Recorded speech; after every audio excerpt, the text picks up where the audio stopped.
학문 권력이라고 하는 것이 하나의 우리가 3대 권력 중에 하나인데, 우리는 통상 뭐 학통이다 또는 학벌이다 이렇게 이야기를 하는데, 이 학문 권력이 존재하고 그 다음에 이 정치 권력이 존재합니다. 정치 권력. 그러니까 이제 인조 반정 이후에 최대의 정치 권력은 서인이 되는 거죠. 그 간헐적으로 뭐 남인들이 조금씩 들어있긴 하지만은 대체로 정치 권력이라고 하는 것이 하나의 정파로서 이렇게 형성이 되는데, 근데 그 밑바탕에 이 두 개의 권력을 사실상 분모와 같은 역할을 하는 게 그게 혈연 권력입니다. 혈연 권력. 이 혈연 권력이라고 하는 것은 거의 혼인 관계를 통해서 이렇게 만들어지는 거, 굉장히 무서운 권력이죠. 그러니까 어떤 문제가 있을 때 어떤 사람을 척결하기 위해서 조사를 해도 그걸 왜 조사를 근본적으로 척결하게 안 되느냐 하면, 그 밑에 연비 척당 관계로 막 엄청나게 얽혀 있기 때문에 이렇게 드러나는 것만 딱 당겨 올리면 고구마 뿌리처럼 쭉 달려 올라오기 때문에 척결하기가 어려운 겁니다. 예나 지금이나 거의 사람의 사는 방식이라고 하는 것이 그런 식으로 짜여져 있기 때문에, 이 혈연을 통해서 강고하게 이렇게 짜여져 있기 때문에 변화가 쉽지 않고 개혁도 쉽지 않은 이유가 역사적인 맥락이 그렇습니다. 그래서 이 혈연에 대한 그 혈연을 만들어주는 것이 바로 이 혼맥이 되는 것이죠. 혼맥이 되는 것이고, 이 혼맥을 통해서 크고 작은 그룹, 정치 그룹들이 형성이 되는데, 거의 아마 예전에는 남명선생한테 글 배우러 가면 형님이 가면 동생이 따라가고, 사촌 형이 가면 고종 사촌 동생이 따라가고, 그렇게 되어 있습니다. 지금처럼 학교에 입학하는 제도하고는 다르기 때문에 과거에 큰 선생들, 문화생들의 인적사항을 꼼꼼하게 조사해 보면 개인적으로는 전부 선생과 제자의 관계지만 그들 상호 간의 관계를 보면 사촌, 육촌, 이종 사촌, 생질, 외사촌 이런 관계들이 굉장히 많이 있습니다. 어떤 한 사람의 행동이 인척 관계에 있는 다른 사람의 행동을 유발 내지는 유도하는 의미가 있기 때문에 이 혈연사회, 특히 조선사회는 철저히 혈연사회라고 하는 틀 위에서 오늘 우리가 그 혼맥 이야기를 한번 짚어보도록 하겠습니다. 지금은 조선시대에는 경제 권력이라고 하는 것은 사실 잘 존재하지 않는데, 지금은 경제 권력이 존재하죠. 재벌이라고 하는. 그 지금 현재 재벌의 혼인 관계를 보게 되면 조선시대 양반들이 혼인하는 것과 똑같이 합니다. 모 신문사의 사주와 모 정치인은 사돈관계고, 그런 구조가 지금 현재 대한민국 정치계에서 이렇게 등장하는 것처럼, 현재는 이제 경제 권력이 과거의 요 양반 시대의 어떤 3대 권력을 아우르는 그런 모습들을 보이고 있는데, 조선시대에는 뭐 경제 권력이다 이렇게 이야기할 수 있는 것은 없다 이렇게 말씀을 드리겠습니다. 이게 이제 신라시대에서 골품제. 그 골품제라고 하는 것이 골제와 두품제의 합성어잖아요. 귀족들. 그러니까 다 아시잖아요. 성골이 있고 진골이 있고, 그게 골제예요. 그 다음부터 6두품, 5두품부터 4두품까지가 있죠. 그걸 합쳐서 우리가 골품제라고 이야기하는데, 이게 신라시대에는 이 골품 귀족들, 특히 성골과 진골 귀족들이 권력을 독차지하고 있는 거죠. 그 당시에 그게 일종의 혈연 권력입니다. 혈연 권력인데, 이게 이제 고려시대로 넘어오게 되면서 신라시대의 귀족제보다는 조금 이 권력 집단이 늘어나게 되는 거죠. 그래서 고려시대에는 우리가 소위 귀족제라고 이야기를 하는데, 귀족 중에도 재상지종이라 해가지고, 요거는 뭐냐면 임금 집안하고 혼인할 수 있는 자격을 갖춘 집을 법으로 규정을 안 해놨지만 머릿속에 있다는 것이죠. 요러한 집 정도가 돼야 왕실과 혼인할 수 있다 라고 하는, 규정화되지는 않았지만은 그 시대 사람들이 공감하는 그런 대상들이 따로 있는 거예요. 그걸 우리가 이 재상지종이라고 이야기를 합니다. 요거보다는 요 대상이 훨씬 더 늘어났지만 그래도 굉장히 극소수의 혈연적인 권력층을 형성을 하게 되는데 요 재상지종이 이제 고려시대를 상징하는 하나의 그 혈연 권력의 모습. 요게 이제 조선 사회로 넘어오게 되면서 또 여기서 요만큼 늘어난 만큼 또 여기서 또 요만큼 늘어나게 되는데 조선 사회는 그걸 대체로 이제 문벌 가문이라고 이야기합니다. 문벌 가문. 대대로 사환을 세습하고 그냥 사환도 아니고 정성 판서급의 사환을 세습하면서 또 횡적으로는 다양한 혼인관계 혈연을 통해서 큰 덩어리의 인척 집단을 확보하고 있는. 그러니까 형제 사촌이라고 하는 친족 집단의 관계보다 나하고 직접적인 반열을 같이 하는 처남이 훨씬 가까운 거죠. 저명하지 않는 사촌 동생은 그렇게 중요한 게 아니고 똑똑한 처남이 성은 다르지만 훨씬 나와 같은 편이 되는 것이죠. 그런 구조로 이제 연립해 가는 것이죠. 연립해가 또 그 처남의 처남이 존재하는 거죠. 그 처남의 처남이 또 나의 현재의 삶에 영향을 미칠 수 있는 사람이 또 있는 거죠. 이런 식으로 연립을 해 나가면서 하나의 큰 덩어리의 혈연 권력을 형성을 하게 되는데 그 혈연 권력은 이제 하나의 성씨로 이루어지는 게 아니고 굉장히 다양한 성씨로 만들어진다. 어쨌든 조선사회에서는 그걸 이제 문벌 가문이라고 이야기하는데 이 문벌을 형성시키는 가장 핵심적인 수단이 바로 혼인, 혼맥이라고 이야기를 할 수가 있는 겁니다. 기본적으로 중매혼이죠. 기본적으로 중매혼입니다. 그리고 조선사회는 그렇고 이 개인의 혼인이 아니라 개인의 집단과 집단 간의 결합입니다. 그런데 개인의 기호가 반영이 되는 경우가 가끔 있습니다. 그건 언제? 소시를 맞이할 때만 자신의 기호가 반영이 되는 거예요. 정상적인 혼인은 아버지 내지는 할아버지 내지는 그 문중의 의지가 훨씬 더 강하게 반영이 되고 나중에 어떤 사람이 특정한 인간이 출세를 해서 소시를 맞이할 일이 있을 때 그때는 자신의 기호가 반영이 되는 것이지 그 이외에는 거의 개인의 의지하고는 조금 동떨어져 있는 집단 상호 간의 모습들이 아닌가. 내가 지난번에도 한번 이야기를 했는데 그 남명 선생 외손서가 동강 선생이잖아요. 그러니까 남명 조식 선생의 외손녀가 동강 김우홍이라고 하는 분한테 시집을 갔다 이 말이에요.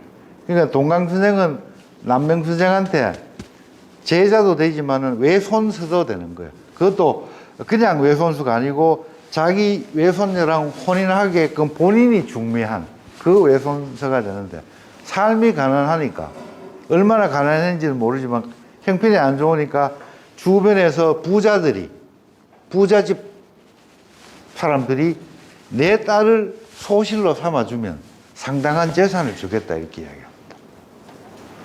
그러니까 동강 선생이 약간 거기에 대해서 조금 뭐 살기가 어렵고 하니까 이거 좀 그렇게 하는 해서라도 좀 생활의 형편을 좀 낫게 해야 되지 않겠느냐라고 생각을 해서 남명한테 가서 물었다는 거죠. 아니 주변에서 이래 해서 그런 권유들이 있는데 선생님 그 어떻게 하는 것이 좋겠습니까? 라고 이야기를 하니까 남명이 그랬다는 거죠. 지금 상황에서 공부에 방해가 되는 것을 내가 염려할 뿐이지 그것하고 관계가 없는 일이라면 뭐 그런 걸 나한테 묻느냐 알아서 하면 되지 이렇게 이야기합니다. 이 남명 선생의 스케일이 있는 거예요. 이 이야기는 야담으로 전해 내려오는 게 아니고 남명 선생 문집에 동강한테 답한 편지에 다 쓰여져 있습니다. 그러니까 그 당시 사람들이 이미 다 알고 있는 그런 모습들인데 어쨌든 형편이 어려운 경우에 부자들이 딸을 주면서 소실로 삼게 하고 재산을 준다. 그건 뭘 의미하느냐 하면 비록 서사위이긴 해도 엘리트를 사위로 두고 싶은 마음이 옛날 사람들한테도 있는 거예요. 이 본실 그것도 중요하지만 어쨌든 이 개인과 개인의 결합이라기보다는 가문과 가문 간의 결합이 혈연 권력을 만들어 나가는 아주 중요한 모티브가 된다.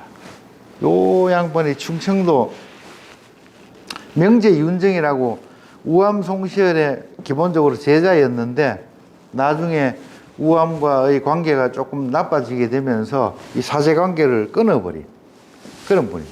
아주 그 유명한 분이죠. 나중에 우의정까지의 첩지가 내려왔지만 단 한 번도 그 조정에 나가서 벼슬 한 적이 없어요. 그래서 사람들이 저런 옷을 입고 있는 사람이다 해가지고 백의정성이라고 합니다. 단 한 번도 관복을 입어본 적이 없는데 직함은 이미 정성이에요. 백의정성으로 불렸던 명제 윤정, 송시열 계통이 나중에 노론이 된다면 이 계통은 소론이 됩니다. 지금도 충청도 논산에 가면 이 종갓집이 명제고택이라고 아주 유명한 종갓집이 있고 그 종갓집의 종조가 되는 사람이 이 명제 윤정인데 충청도 사람이죠. 근데 이 양반이 서울에 박세당이라고 하는 자기 친구가 있었습니다. 이 박세당이라고 하는 사람은 17세기 학계에서 가장 엘리트한 사람이에요. 이 사람은 사변록이라고 하는 저수를 통해서 경전의 미비한 부분들을 채워 넣어서 송시열 등으로부터 강력하게 지탄을 받았어요. 왜 네가 경전에 손을 대느냐? 경전은 외우는 거지. 경전은 교정 보는 게 아니라는 거지. 왜 네가 뭔데 성인의 경전에 손을 대고 하느냐? 이거는 그 유교적인 주자학적 가치의 훼손이다. 일종의 범죄 행위다. 그래서 그 당시 죄목으로 사문난적이다라고 이야기했을 정도로 굉장히 그 박세당 입장에서는 상당히 개방적인 공부를 했고 정통 노론 보수 측 입장에서는 굉장히 조금 이단시 되는 인물로 정평이 나 있었던 그런 사람이 바로 박세당인데 이 박세당하고 이 두 사람은 친구예요. 그냥 친구가 아니고 정치적으로 학문적으로 아주 너무너무 끈끈한 한 사람은 충청도 사람이고 한 사람은 서울 사람이지만 굉장히 끈끈한 사람 나이도 똑같아요. 1629년 기사생입니다. 근데 이 양반 자신의 외손녀를 조금 전에 이야기한 박세당이라는 사람의 손부로 이미 시집을 보냈습니다. 나의 외손녀를 친구인 박세당의 손부로 이미 시집을 보냈죠. 그래서 이미 두 사람은 친구 관계인 동시에 크게 보면 겹사돈적인 관계로 또 이렇게 인적 관계가 확장이 되는 거죠. 친구 관계가 큰 틀의 사돈 관계로 발전을 해서 이 두 사람의 관계가 더욱더 신장이 되는 겁니다. 그런데 그거 가지고 부족하죠. 박세당이라는 사람이 손자는 이제 바로 자신의 외손자와 짝을 지어줬는데 그 두 번째 손자가 또 있어요. 두 번째 손자가 장가 안 간 걸 알고 아까 초상화에 있던 그 명제 윤정이라는 분이 박세당한테 중매 편지를 보낸 겁니다. 편지인데 중매예요. 혹시 둘째 손자 혼처가 정해졌습니까? 괜히 묻는 거 안 정해지는 거 알지만 만약 안 정해졌다고 한다면 내가 처자 한 사람을 소개해주겠다. 이 처자는 한씨 집안의 딸인데 그 한씨의 정조부는 어떤 직함을 지냈고 조부는 어떤 직함을 지냈고 아버지는 어떤 직함을 지냈고 그 외조부는 어떤 사람이고 외조부의 외조부는 또 어떤 사람이므로 이 전체적인 혈통을 전부 다 고려해 봤을 때는 최고 엘리트 집안의 딸임에 틀림이 없다. 그리고 그 당사자 역시 현숙하기로 건동에 그만큼 자질을 갖춘 여성이 없다. 고로 내가 이 처자를 당신의 둘째 손부로 적극 추천한다. 이렇게 이야기합니다. 근데 그 처자의 아버지가 누구냐? 바로 본인의 제자입니다. 그러니까 조금 전에는 바로 외손녀를 그 집에 시집을 보냈는데, 이번에는 자신의 제자의 딸을 박세당가의 둘째 손부로 보내려고 하는 중매 편지의 원장이에요, 이게. 누가 보고 베껴놓은 게 아니고 명지의 윤정의 친필로 영, 차손, 혼사, 유정처부와 혼처가 정해진 데가 있느냐, 이렇게 묻잖아요. 응? 약 미하면, 만약 정해지지 않았다면 약 미하적 차중, 이곳에 유, 한생, 영기가의 유처자, 한생, 영기가 바로 자기 제자예요. 한생, 영기가의 유처자. 우리 처자라 그러잖아요. 처자 총각할 때 저렇게 쓴대요. 유처자.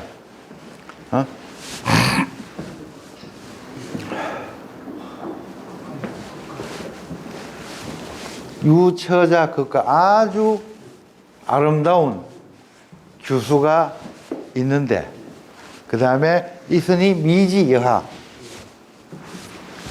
어떻게 생각하실지. 한생은 즉 그 마음먹이 쭉 해가지고 또 집안 이야기들이 쭉 나옵니다. 이 편지를 보냈습니다. 나는 적극 이 처자를 당신의 둘째 손부로 추천한다. 이게 대석학 사이에 과연 이런 일이 있을까 싶지만 실제 있습니다. 왜? 그러한 행위를 통해 가지고, 그러한 행위를 통해서 자신의 이 파워를 키워가는 겁니다. 그래서 박세당이 이 편지를 받았죠. 뭐라고 답을 쓰느냐? 박세당의 편지는 고문서 원본으로는 안 남아있고, 그 내용이, 편지 내용이 문집에 실려 있어요. 뭐라고 실려 있느냐? 보내주신 편지를 잘 받았다. 참으로 좋은 교수를 추천해줘서 너무 고맙다. 다만 작은 손자 나이는 자꾸 차가고 계속 기다릴 수가 없어서 불과 열흘 전에 저 신씨 집안의 혼처를 이미 정해버렸으니 이 안타까움을 어떻게 해야 될지 모르겠다. 이왕에 추천을 할 거면 좀 더 빨리 해줬더라면 내가 그 청을 받아들였을 텐데 지금으로서는 바꿀 방법이 없다. 이렇게 답장을 합니다. 그러니까 물론 이제 이 혼사는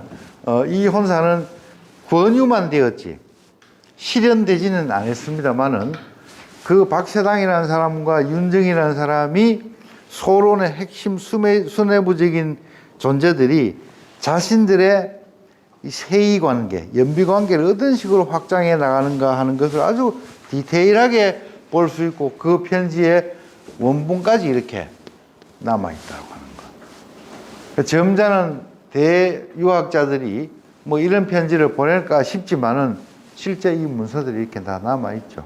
혼인은 매우 중요한 의미를 가지고 있고, 이런 것들을 통해서 하나의 세력화가 이루어진다 하는 것을 보여드리기 위해서 이 편지는 1696년에 작성된 편지입니다.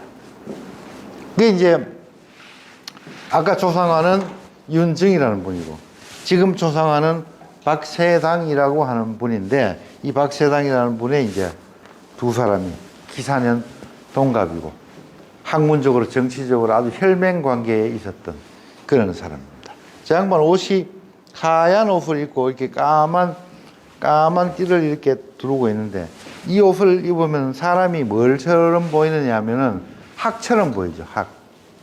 학처럼 보이는데, 이 박세당이라는 사람은 자기가 살던 마을에 두 마리의 학을 키웠습니다. 실제 두 마리의 학을 키우면서 아마 틀림없이 마을에 학을 날리고 본인은 지팡이를 짚고 산보를 했을 겁니다. 저 하늘의 학과 저건 하늘에 있는 학이고 본인은 지상의 학이죠. 그런 어떤 의식 구조를 가지고 있었고, 또 이 양반은 유불선 이 세 교를 아우르는 듯한 그런 느낌으로 살았기 때문에 정통 주제학자들이 봤을 때는 굉장히 보기 싫은 사람이에요. 굉장히. 그러나 지금 현재 학계에서는 17세기를 연구함에 있어서 가장 중요한 연구 대상의 하나로 삼는 사람이 저 박세당입니다. 조금 전에 유명재 선생의 유군하고 박세당 유군하고 많이 좀 다르나요? 그게 아니고 거꾸로 가야 돼. 다르죠. 저거는 정자관 아니겠어? 정자관. 요 유건하고 그러니까 이분의 복장 스타일하고 이분의 복장 스타일이 다르잖아요. 요 분이 매우 독특한, 요 그림은 아들 박태보가 아버지를 위해서 특별히 숙종 임금 정도 그림을 그릴 수 있는 아주 유명한 화가를 마을로 초빙해가지고 그림을 그린 거예요. 박태보가.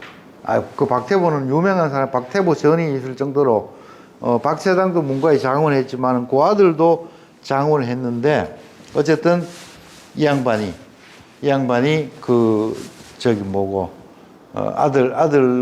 아들에 의해서 이 그림이 그려지는데, 이 양반의 한 가지 특징은 뭐냐면, 평생에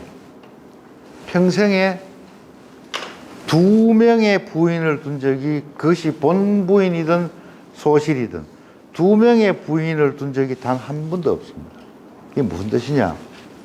일부 일처제 정신에 철저히 충실했던 첫 번째 부인이 어령남씨인데, 이 어령남씨가 누구냐면 동창이 밝았느냐 노고질이 우겨진다는데 그 남구만 대감, 남구만 대감의 누나가 박세당의 첫 번째 부인이에요. 그 남구만은 박세당하고 나이가 같지만은 손아래 처남인 거죠.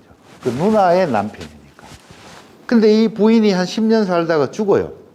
그리고는 광주정씨 집안에 다시 재취를 합니다. 첩이 아니고 재취예요. 재취를 해가지고 한 10년 살다가 죽는데, 첫 부인은 원래 부잣집 딸이라서 잘 사는 집 딸이야. 더욱이 박세당은 조실 부모이기 때문에 결혼해서 처가집에 가서 살았어요. 좀 쉽게 이야기하면 첫 부인은 시부모를 단 하루도 모신 적도 없어요. 시집살이를 해본 적이 없다고. 오히려 신랑이 자기 집에 와서 사니까. 그러다 어쨌든 아들 둘을 낳고 한 10년 만에 죽습니다. 그래도 그 부인은 부잣집 딸에다가 남편이 문과에 장원하는 것도 보고, 남편이 엘리트 공무원으로 성장하는 것도 보고, 그래도 죽었습니다. 아들이 둘이 있고. 그래서 두 번째 장가를 갈 때는 박세당이 사표를 내버리고, 저 지금의 의정부, 과거의 양주 수락산으로 들어가서 거의 이제 직업 없이, 생계수단 없이 살 때 광주정씨 부인을 아내로 맞았는데, 한 10년 살다가 이 부인도 또 죽어요. 10년 살다가 죽는데, 나중에 첫 번째 부인이 죽었을 때도 제문을 지었고, 남편이 두 번째 부인이 죽었을 때도 제문을 지었는데, 분량 가지고 이야기할 수는 없지만 첫 번째 부인이 죽었을 때 지은 제문이 원고지 5매라면, 두 번째 부인이 죽었을 때 지은 제문은 원고지 15매 좀 되는 거예요. 이 첫 번째 부인에 대한 애틋한 감정보다 두 번째 재치 부인에 대한 애틋한 감정이 훨씬 큰 겁니다. 왜? 이건 그래도 먹고 살만 할 때 같이 살아. 여긴 정말 아무것도 없을 때 기록을 이렇게 합니다. 보리밥 한 그릇 배불리 먹어본 적이 없고, 그 흔한 삼배옷 한 번 제대로 입어본 적이 없다. 이 두 번째 부인은. 그리고 머리에 분 한 번 시집 오는 날, 그날 빼고 얼굴에 분 한 번 바른 날이 없고, 늘 얼굴에는 밭일도 해도 하니까 때국물이 흐르고, 그렇게 같이 우리가 살았던 이 여인인데, 그리고 그 부인이 죽었을 때 2살인가 3살 먹은 딸이 하나 있었어요. 어린 딸이 있었다고. 어린 딸이 막 우는 겁니다. 그 제문에 그렇게 쓰죠. 지금 이 제문을 짓고 있는데 저 어린 딸이 많이 울고 있다. 저 우는 게 엄마가 죽은 것을 알아서 울겠느냐. 젖줄 사람이 없으니까 배고파서 우는 거지. 야, 인간의 막, 그 어린 2살은 지금 엄마가 죽은지 할매가 죽은지는 몰라요. 그렇지 않습니까? 인지할 수 없다고. 그런데 어제까지 젖줄 줬는데 오늘 젖을 누가 안 주거든. 배가 고프니까 우는 거예요. 지 애미가 죽어서 슬퍼서 우는 거겠냐고. 그 의미가 없어서 젖줄 사람이 없으니까 애가 배가 고파서 우는데 내 처지가 이렇게 지금 한심하다. 이렇게 이야기하죠. 그래서 제가 볼 때는 우리가 조강지처라고 이야기하는 것은 무조건 첫 번째 부인을 두고 이야기를만을 할 게 아니고 대체로 첫 번째 부인이 가난하고 취직하기 전에 같이 살다 보니까 다른 두 번째 부인보다는 어렵게 사는 것은 대체로 맞지만 박세당의 경우에 비춰보면 조강지처는 남씨가 아니고 정씨입니다. 내용상 조강지처는 오히려 두 번째 부인인 정씨다. 그리고 우리가 조강지처를 이야기할 때 무조건 첫 번째 부인이 조강지처여야 한다는 해석은 반드시 옳은 것이 아니다라는 그런 생각을 저는 박세당을 통해서 하게 되는 거예요. 그리고 이 양반이 그 부인이 참 광주정 씨가 누구냐 하면 그림 잘 그리는 겸재정선 아시죠? 겸재정선. 겸재정선을 모르는 사람, 단원 김홍도 뭐 겸재정선, 그 다음 조선 초기 안견 하듯이 유명한 화가 중에 겸재정선의 팔촌 누나가 박세당의 두 번째 부인입니다. 원래 그분들이 살던 데가 어디냐면 지금의 광주, 경기도 광주 옥포면에 살던데 거기서 그렇게 시집 와서 거기는 아들 하나 딸 둘, 두 번째 부인은 아들 하나 딸 둘을 낳고 10년 만에 죽었습니다. 그런데 주변에서 박세당이라는 사람이 그 두 번째 부인을 너무 아끼니까 주변의 사람들이 막 수군거렸다고. 뭐라고? 아니 그 박아무개는 그 부인이 그렇게 예쁜 부인도 아닌데 뭘 그렇게 그 애처가로 그렇게 하는지 참 웃기네. 뭐 이런 식으로 이제 주변 사람들이 이야기를 했던 거 봅니다. 그 이야기가 돌아가지고 이제 박세당 귀에 들어갔죠. 박세당 귀에 들어갔는데 사람들이 뭐에다가 비겼느냐 하면은 중국에 그 등도라는 사람이 있었는데 이 등도라는 사람 아내가 막 이가 듬성듬성 빠지고 웃으면 기가 차는 그런 표정이 나오고 그런데도 그 등도라는 사람이 아내를 굉장히 아꼈다는 거예요. 그러니까 이 박세당은 이 조선의 등도라고 너무 심한 애처가 아니냐라는 그런 수군거림이 있으니까 박세당이 그 말을 듣고 이렇게 시를 지었습니다. 요약해서 말씀을 드리자면 아직도 내가 그 두 번째 이 여성이 곱지는 않지만 내가 이 여성에 대한 신뢰감이 조금도 상실되지 않았고 이 여성 또한 나를 공경하는 마음이 조금도 시집 오는 그날부터 지금까지 변하지 않았고 그리고 내가 한눈을 팔지 않는 것은 내가 남자로서의 매력이 없어서도 아니고 주변에 아름다운 여인이 없어서도 아니다. 내가 한눈을 팔지 않는 것은 이 부인과 나 사이에 이 신뢰와 사랑이 아직까지도 이렇게 돈독한데 내가 왜 한눈을 팔아야 되느냐. 그리고 여러분들, 나한테 그런 말 하는 여러분들, 그런 말 할 시간이 있거든. 국가 정치를 어떻게 하면 더 잘할 것인지를 생각하고 고민하시라고. 어디 그런 말 할 시간이 어디에 있느냐고. 당신네들 정성 판석 그 반열에 있는 위정자들이 그렇게 할 일이 없어서 다른 사람이 애처가 있는 것이 옳으냐 그러냐를 가지고 이야기하는 이런 한심한 이야기나 하고 있어서 되겠냐 이렇게 이야기합니다.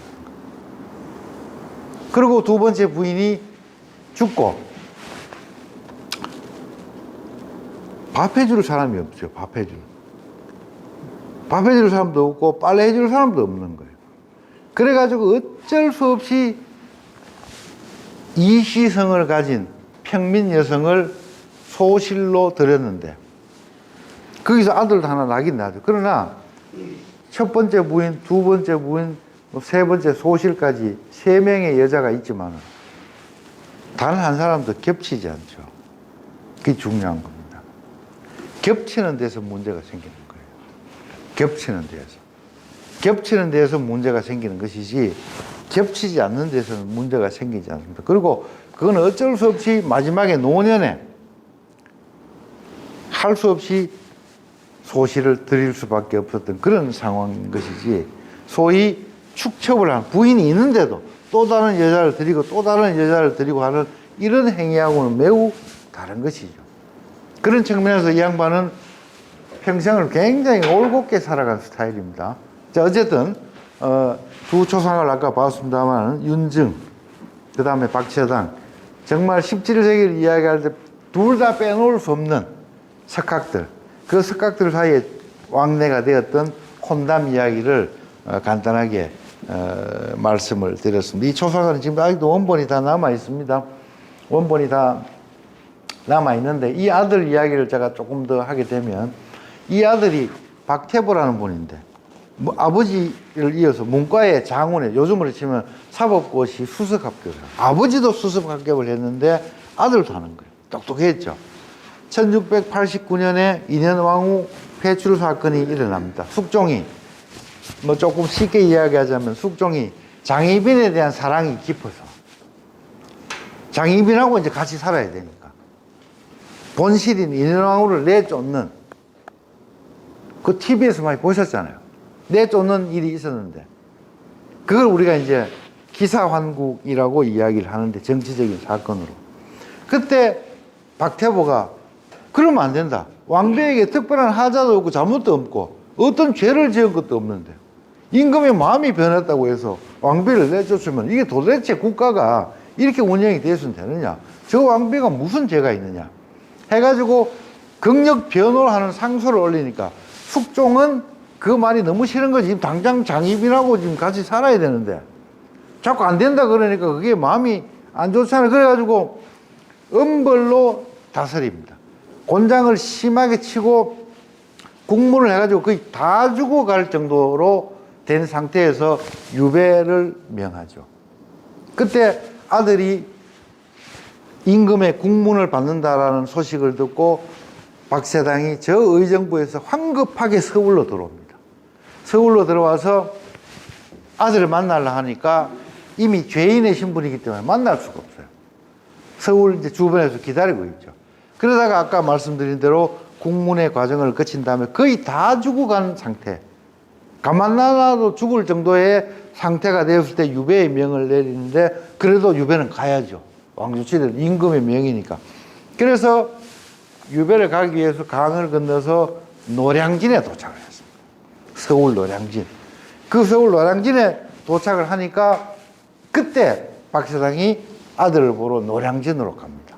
노량진에 이제 어떤 임시 거처에 아들이 거의 막 초저금이 돼서 이렇게 누워 있는 거예요. 박세당이 들어가죠. 내가 이 서울까지 올 때는 그래도 하늘이 돕는다면 네가 살아날 기미가 조금이라도 있지 않겠나라는 희망을 가지고 내가 이 서울까지 이렇게 왔는데 오늘 내가 너의 이 상태를 보니까 가망이 없다. 가망이 없어 보인다.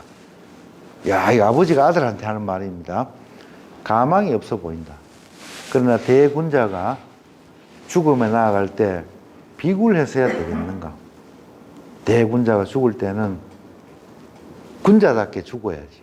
그러니 아무 소리 하지 말고 편안하게 조용하게 그래 죽거라 이렇게 이야기합니다. 그리고는 그 임시거처 밖으로 나오면서 그 아버지가 통곡을 했다는 거죠. 아들한테 그 말을 하고. 그 아들한테 그 말을 할 때 동시에 한 가지 무슨 이야기를 하느냐.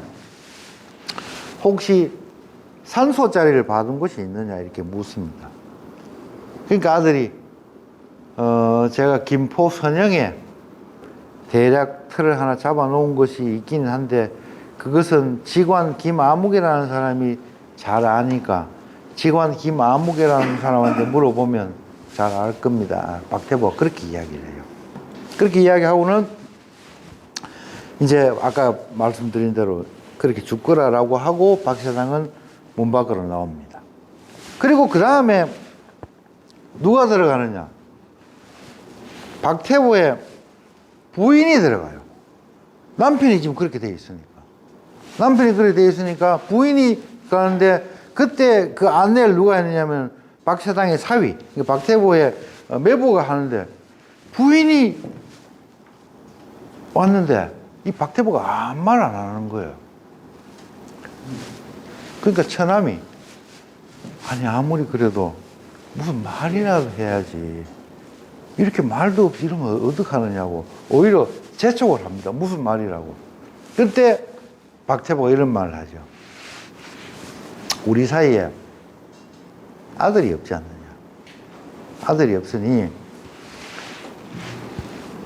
그 양자를 세워서 계통을 이어야 되는데, 그 양자를 세우는 일은 형님 아들이 둘이 있으니 그 중에 하나를 양자를 세우면 되는데, 너무 서두를 건 없고 뭐 그렇게 알아서 아버지랑 의논해서 처리하면 되고, 이 말만 하는 거예요. 그러면서 하는 말이, 보니까 해가 저문데 아버지 모시고 해지기 전에 집에 가야지, 이렇게 이야기합니다. 그 말이 다예요. 이야, 어떻게, 그 아무리 조선시대 사람이지만은 그 이별의 말이 그렇습니다. 해지기 전에 어른들 모시고 해지기 전에 집에 가야지 하면서 베개를 쏙 돌렸다는 거죠. 그 기록이 다 남아 있습니다. 그리고는, 네? 네. 그리고는 너무 아프니까 뭐라고 이야기하느냐? 아, 이 결단의, 이 목숨이 끊어지는 이 결단의 순간이 어찌 이리 더디 오는가, 이렇게 얘기해요. 너무 고통스러우니까. 죽기는 죽어야 되는데 왜 빨리 안 죽느냐? 왜 이리 더디 오느냐? 이 결단의 순간이 왜 이리 더디 오느냐라고 한 말을 한 서너 번 이야기하고는 숨이 끊어졌다. 그 숨이 끊어지니까 아버지는 그 곁에 있다가 아까 이야기한 김포 선영으로 아들을 묻지 않고 자기 살던 그 마을로 아들을 업고 와서 그 살던 마을 바로 등성에다가 아들을 거기다 묻습니다. 지금도 의정부에 가면 그 산소가 잘 보존이 되어서 남아있죠.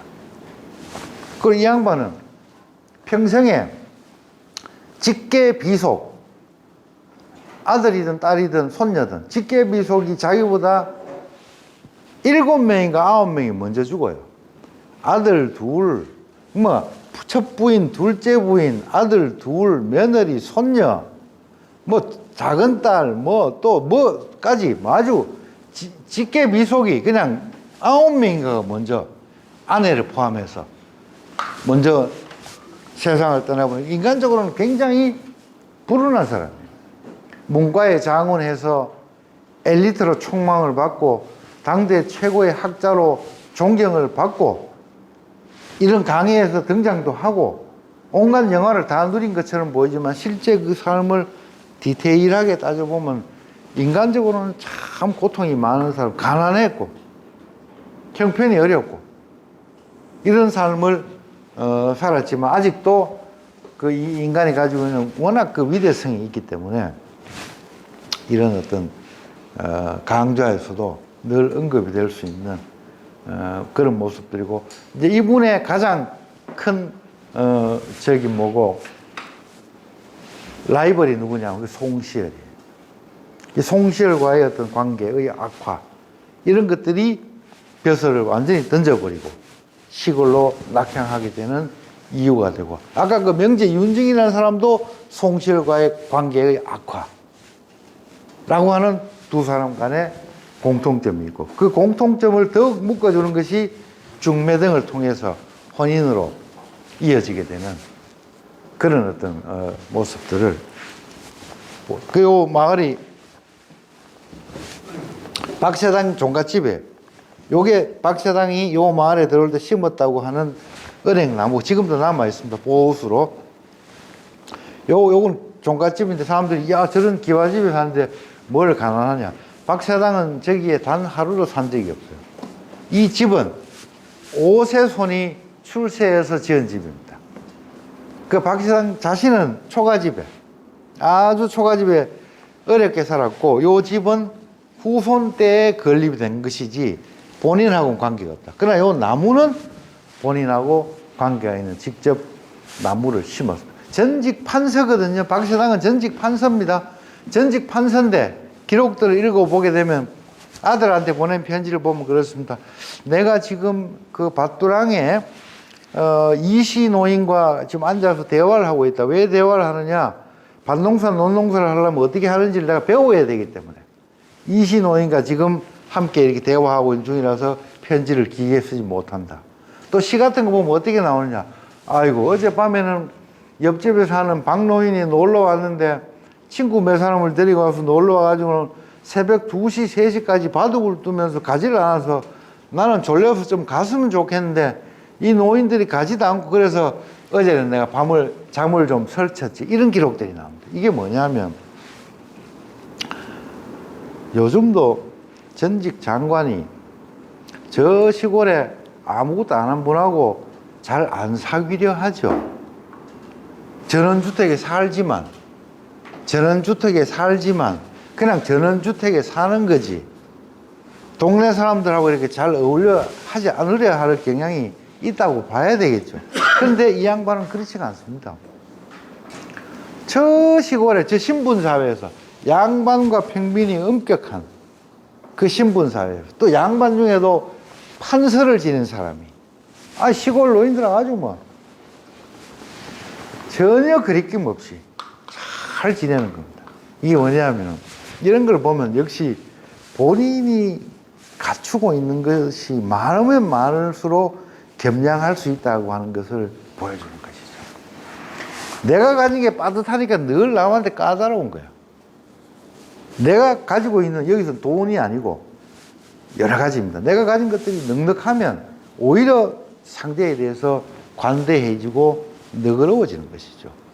이 박새당의 모습을 보면 그런 느낌이 있습니다. 이런 스스로가 많이 채워질수록 타자에 대해서도 굉장히 너그러워질 수 있고 관대해질 수 있구나 하는 것을 이 어른을 보면 알 수가 있죠. 아주 그 시대 사람들과 잘 지내고 심지어는 뭐라고 이야기하느냐. 내가 정성을 지내면 뭐 하느냐. 이 말이야. 농사와 관계에서는 콩 농사 잘 짓는 박노인한테 물어봐야 되고 깨 농사를 많이 지은 이노인한테 물어봐야 돼요. 이게 전문가라는 거죠. 그 내용을 전부 다 채집을 해가지고 농업기술서적을 만들었는데 그게 색경이라고 하는 농업기술서적입니다. 유명한 책입니다. 국회의원이 다리 걷고 모내기 하는 날 10분 동안 카메라 사진 찍기 위해서 다리 걷고 모내기 도와주는 것이 농사에 도움이 되는 게 아니고 정부 예산 잘 해가지고 트랙터 같은 걸 잘 보급해 줄 때 농업기술력이 올라가는 것이지 자기가 다리 걷고 뭐 10분간 뭐 좀 심어준다고 그 동네 농사가 나아지는 게 아니지 않습니까? 옛날도 마찬가지입니다. 박새당 같은 사람들은 지식인이기 때문에 어떻게 하면 농사를 더 잘 지을 수 있고 농업을 개량할 수 있는 훌륭한 기술 서적을 지어서 그거를 사람들한테 보급을 해서 농업 기술이 정진이 돼서 백성들의 삶이 나아지도록 하는 것이 지식인의 도리인 것이지. 자기가 뭐 밭 좀 더 매준다, 논 좀 더 매준다 해가지고 동네 사람들이 나아질 게 하나도 없어. 그러니까 이 사람은 자기가 뭘 해야 진정 남을 돕는 게 무엇인지를 잘 알고 있었던 사람이죠. 그런 의미에서 다리 걷고 뭐 논에 들어가서 모신기하는 흉내 내고 하는 거 그런 거 안 합니다. 그냥 트랙터 같은 거를 척척척 보급시켜주는 거죠. 그게 근본적인 도움이 되는 건데. 그거 안 하는 거지. 안 하고는 다리만 자꾸 걷는 거야. 1년에 한 번씩 딱 다리 한 번만 딱 걷는 거야. 이런 이 쇼처럼 하는 것은 곤란. 어쨌든 이런 양반도 우리 역사에 존재. 야, 이거 아시죠? 혼인할 때 혼서지. 지금도 다 쓰지 않습니까? 뭐 양식을 조금 옛날 양식에 조금 벗어날 수는 있지만은 여기 보면 이제 박세당이라고 본인이 직접 쓴 거죠. 그래가 이거는 자기의 장손 필기, 장손 필기. 이 장손 필기가 바로 아까 이야기한 명제윤정의 외손녀와 혼인을 한 겁니다. 그 명제윤정의 외손녀와 혼인을 할 때 보낸 편지입니다. 혼서지예요. 근데 명제윤정의 외손녀는 외손녀이기 때문에 성이 윤씨가 아니고 임씨입니다. 임씨. 외손녀하고 외할아버지가 성이 같을 수가 없지 않겠습니까? 임씨 집안의 시집간 딸의 딸, 외손녀를 이제 이 박필기라고 하는 박세당의 큰 손자와 짝을 지어줄 때 작성된 혼서지입니다. 이때가 을해년이니까 1695년이겠죠. 1596년, 95년이죠. 아까 그 편지는 1596년이잖아요. 왜 1년밖에 차이가 안 나느냐? 그 두 손자가 또 나이가 연년생인가 그래요. 그러니까 형님이 지금 95년에 장가를 갔어요. 그러니까 이제 동생이 96년쯤에 장가 갈 나이가 된 거예요. 그 다음에. 된 거니까 명제윤정이 딱 그걸 알고는 여기 이런 처자 있는데 하지 않겠느냐라고 편지를 딱 보냈던 거죠. 그 두 형제가 연년생이었다고. 자, 어쨌든 이런 혼인, 여기에 반드시 뭐만 쓰느냐? 본관만 씁니다. 자기가 영의정을 지냈더라도 영의정 반남 박세당이라고 하는 쓰는 법이 없습니다. 이거는 아주 예법의 문서이기 때문에 딱 내가 경주면 경주, 창녕이면 창녕, 우리 저 선생님은 양천이면 양천, 딱 그것만 딱 쓰는 거예요.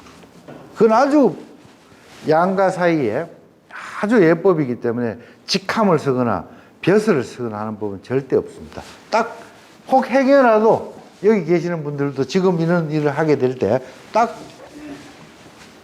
본관만 딱 쓰고 이름 딱 쓰는 것이죠. 요 문서가 그래도 95년 문서니까 그래도 한 300, 한 20, 30년 된 문서네요. 이렇게 직접 이렇게 편지를, 혼서지를 보내는 거죠. 을해년 12월 24일. 그러니까 이때 이제 그 임시 그 혼주는 돌아가셨고, 그러니까 명제윤정의 사위는 이미 고인이 됐고, 그 사위의 동생이 이제 혼주가 되는 거예요. 처자의 입장에서는 작은아버지, 처자의 입장에서는 작은아버지가 혼주가 돼 있으니까 저기다가 이제 영진녀라고 표현을 하는 겁니다. 영진녀. 통상 예전에 보면 숙부가 혼주가 되는 경우가 많고, 지금도 예식장에 가보면 작은아버지가 혼주가 돼서 진녀를 입장시키는 경우가 많지 않습니까? 뭐 지금도 있듯이 과거에도 마찬가지입니다. 경우에 따라서 이제 과거에는 혼주가 할아버지가 되기도 해요. 왜냐하면 또 아버지는 또 일찍 돌아가시고 할배만 또 살아계실 때가 있다고. 어쨌든 요 혼서가 그 혼인의 정명의 모습입니다. 그런데 조금 전에 제가 왜 이걸 보여드리느냐 하면, 이거 그냥 반남 박세당이라고 했지 않습니까? 이 남편. 그런데 경우에 따라서는 부인네들이 혼서의 주체가 되기도 합니다. 부인들이. 이 지금 정부인 창영조 씨가 아들 장가 보낼 때 만든 혼서지, 뭐 글씨야 다른 사람이 썼겠지만 어쨌든 명의는 이 정부인 명의가 되는데, 이 부인이 부인이 혼주가 되었을 경우에는 도장을 찍죠. 제가 예전에도 한번 이야기했습니다만, 여성은 사인을 하지 않고 여성은 도장을 찍습니다. 그런데 사대부가의 여성은 왕실의 여성이 아니기 때문에 빨간 레드 컬러 프린트를 할 수가 없어요. 반드시 블랙에 나무 도장을 찍어요. 이게 바로 블랙의 나무 도장입니다. 이게 흑백이라서 검은 거 아닙니다. 원래 블랙 잉크에다가 도장을 찍고 여자가 혼주로서의 역할을 가끔 하기도 하는데, 이 문서는 어디 문서냐 하면은 지금은 안동, 과거엔 예안, 광산김씨, 지금도 광산김씨들이 아주 유명한 집. 이 광산김씨의 김부희라는 사람의 부인인 거죠. 김부희라는 사람의 그 부인이 아들이 김부희, 아들 김부희를 장가를 보낼 때 작성했던 혼서지가 된. 여기에 이제 아까 말씀드린 도장인데, 그 다음 장에 보면 요거는 그냥 남자가 했을 때는 그냥 사인하고 치웁니다. 전한 날짜가 언제냐? 4월 28일 날 하자. 4월 28일 날. 그 일간으로는 개묘일이 된다. 그러니까 4월 7일 날 이걸 그러니까 3주 전에, 요즘으로 치면 혼인 날짜가 되기 3주 전에 그 혼인 날짜를 통보해 주는 거죠. 요걸 이제 연기를 한다. 그러고 이제 요 전환이라고 하는 것은 기러기를 올리는 것이기 때문에 바로 그걸 혼례라고 이야기해요. 혼례 날짜. 요즘 좀 결혼하는 날짜를 4월 28일로 정했다. 그리고 그 정한 날짜가 그달 초 7일이다. 초 7일 날 정해가지고 요 날을 받아가 신부집에서 신랑 집으로 저걸 보내는 것이죠. 요거는 문서가 어디 문서냐면 단목의 그 하시들. 단목의 하시들 그 문서를 왜 그러냐면, 연일정치 신부집에서 신랑 집으로 이 문서가 왔고, 온 그 신랑이 하시기 때문에 그 문서는 하시집에 있는 거예요. 하시집. 이 연일정씨가 이제 학포정헌 하시는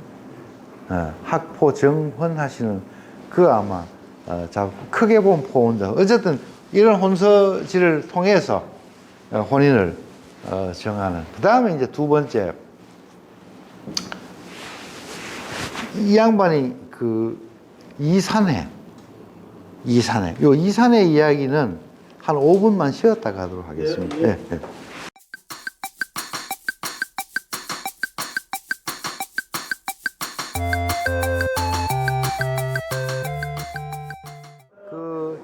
이 어른이 가첩을 하나 만드셨는데, 이 어른 댁이 그 양천어신데 그 허잠이라는, 우리가 물에 잠긴다 할 때 잠자, 허잠이라는 분의 그 후손이신데, 그래.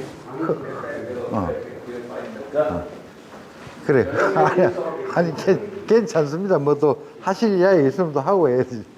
그 허잠이라는 분이 성주 목사를 할 때 정한강 선생을 만나가지고 물었습니다. 이 남중에 공부 좀 한다는 사람이 청구를 하자면 누가 있겠느냐 하니까, 한강이 장여헌이라는 사람이 있는데, 그 사람이 앞으로 우리 영남의 학계를 이어나갈 만한 그런 사람이다라고 이야기를 한 적이 있는데, 그때 아들, 성함을 바로 부르겠습니다. 허한이라는 분을 데리고 왔다고. 바로 그 자리에서 허한이라는 분이 한강 정구 선생의 제자가 됩니다. 한강 정구 선생의 제자가 되죠. 그러니까 허잠이라는 분과 한강 정구 선생은 연배가 비슷하고, 허잠이라는 분의 아들 허한이라는 분이 한강 선생의 제자가 되는데, 이 허한이라는 분이 아들을 여러 뒀는데, 이제 맛집이 바로 이 두 분이 같은 집이에요, 지금. 이 두 분이 저는 이렇게 읽어가지고 몰라요. 이 두 분이 맛집이고, 그 다음에 그 허한이라는 분의 둘째 아들이 영의정을 지내는 허적입니다. 숙종 초기 가장 실세, 영의정 허적, 호가 묵제인데 이 영의정 허적이 원래 장가를, 첫 번째 장가를 어디에 오느냐면 성주로 옵니다. 성주의 한강선생의 처조카, 한강선생의 처가 조카, 처조카인 동호 이서라는 사람한테 딸에게 허적이 처음 장가를 왔는데 여기서 자녀를 두지 못하고 그 첫 번째 부인은 돌아가시고 나중에 이제 새 장가를 딴 데 가시게 되는데 바로 아마 허적이 묵제가 성주로 장가를 오게 된 것은 허잠 그 어른과 한강의 관계, 허한 그 어른과 또 한강과의 사제관계 이런 것들이 중첩이 되어서 그 연장선상에서 둘째 아들인 허적이 이렇게 성주로 첫 장가를 가지 않았는가라고 사료가 되는데 바로 옛날 사람들이 조선시대 사람들이 사는 방식이 전부 그런 거예요. 근데 이제 이 댁은 큰 댁이신데 아마 제 기억에 충청도 어디에 아마 옛날에 터전이 있으셨죠. 충청도 어디에 있다가 이제 한 7, 8대 됐네, 영남에 내려오신 지가. 제가 지난주에 우리 저 어른한테 잠깐 이야기를 들었어요. 그런데 저 어른은 잠깐 이야기를 들었지만 두 분이 일가간이라는 건 내가 오늘 이 자리에서 처음 또 알게 되는 겁니다. 아이고, 아주 뭐, 가첩을 아주 해놓으세요. 오늘 그 강의에 아주 딱 맞는 그런 소품을 준비를 해오셨네요. 아이고, 양천 허문이 아주 그래도 상당하십니다.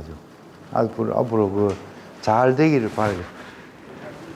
자, 그 다음에 이제 요 이산에, 이게 이산에 이도 영의정 지낸 사람.